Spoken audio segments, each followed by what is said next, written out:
Hi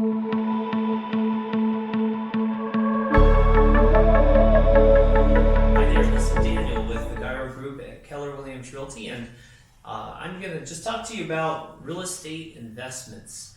And I want to first of all talk about real estate being an ideal investment. And what I mean by ideal is it's got certain attributes that no other investments have, whether you're buying stocks or bonds or you're have a business. What makes real estate different is it has these 5 key values or these key components to it. One is it creates income, it creates depreciation, it creates equity, appreciation, and leverage. So what I mean by income, so these 2 up here is going to be what we call a cash flow.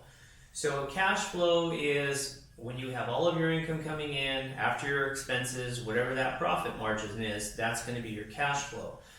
So there's 2 ways that that's done. If you buy a property outright, which is not to use leverage at all, but you just buy it, you'll have a cap rate. So whatever amount that is you're receiving in income is just going to be right up here.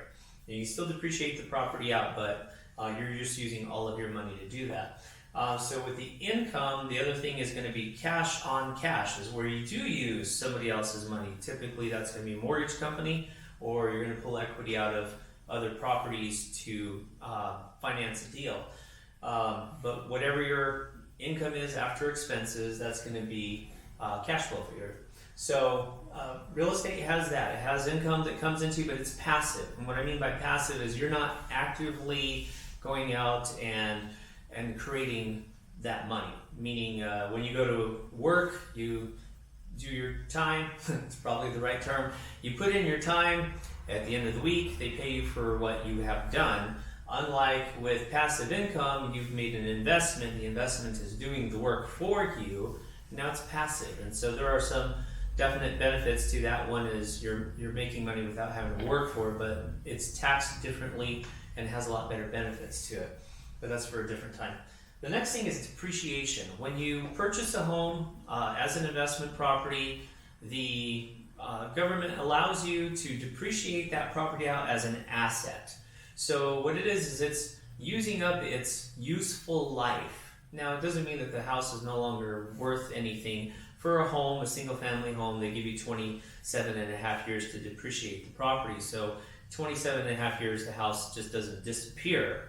But what it is they're saying the house value minus the land, whatever that amount is, you can reduce your taxable income on your active income by whatever that amount is. Let's say if it's a $150,000 home and $110,000 of it is for the actual home itself, it comes out to about $4,000 a year for just that property that you can take off your gross income. So you get a tax benefit out of that. So this is cash flow. Like I say, this is money not that you're receiving, but it's money that you're not paying in taxes. The other piece is going to be equity. So equity is your position as your resident is making payments to you in rent. You're taking those funds and you're making them a payment towards the mortgage. Part of that is going towards the principal. So over time, you're going to get a spread of what you owe versus what it's worth. That spread is going to be your equity position, which can be used later. But these 2 are the net worth components. Over time, they continue to make you a net worth position. And then the next piece of that is going to be the appreciation. Over time, in nearly almost every situation, properties appreciate in value. If they don't, you're probably in a market that's collapsing, so it's important that you invest in the right places. But as they appreciate what you owe, and then as it's going up in value, begins to create that spread again. So these 2 give you an appreciation, or they give you a spread that you can begin to use. One is if you sell the property, you can take cash out.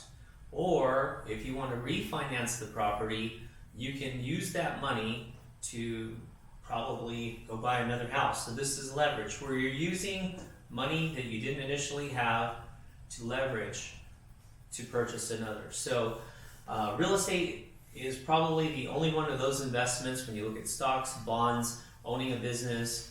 Real estate has all 5 of these components, whereas those other ones have pieces of that but they don't have all of them. So if you're looking to do some investment, I really recommend that you look into real estate as part of your portfolio. And if you have any questions, feel free to reach out to us. Our contact information is attached. And if you have any questions, feel free to reach out to me or take a look at maybe coming to one of our classes that we do. Again, it's Daniel with the Guy Orr Group at Keller Williams. Thanks, and stay tuned for more tips.